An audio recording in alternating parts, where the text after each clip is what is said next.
Yeah, I mean, I think this idea of whole foods and ultra-processed foods has a lot of merit, and it's very helpful.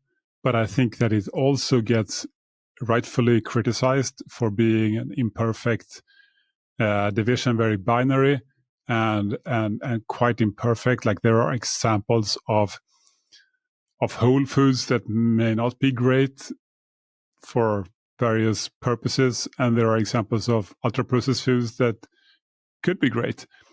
I also think that it's highly unlikely that we'll ever get to a world where nobody is eating any ultra processed foods, and therefore, because it's convenient, it's cheap, it's tasty, and it's very available, right?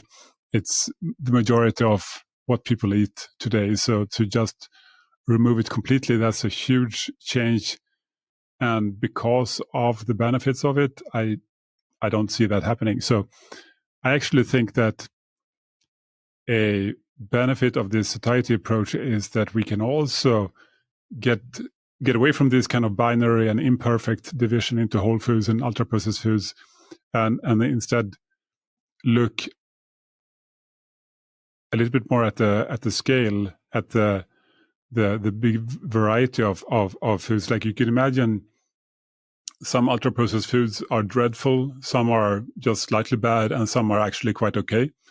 Maybe we can help people find less bad ultra processed foods, and within this whole foods area, also depending on what goals people have, could find more effective whole foods for them.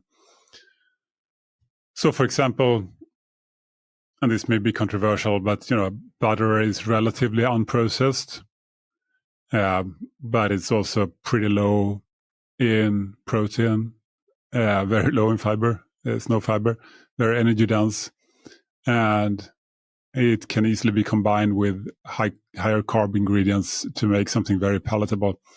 So it's not, and something else perhaps like nuts, macadamia nuts, for example, not so processed, right? Pretty unprocessed. But if you want to lose weight, it may not be the most effective thing. It's pretty low protein, again, very energy dense, etc.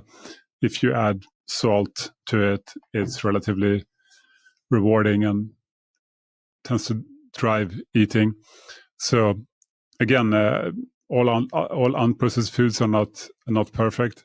And on the other end of things, ultra processed foods, you can imagine something like a whey protein powder with additives in it, highly ultra processed food, but for people who want to lose body fat and improve their body composition, build muscle, it can probably be quite good for that purpose. Ultra processed, yes, but highly nutritious and very, very low in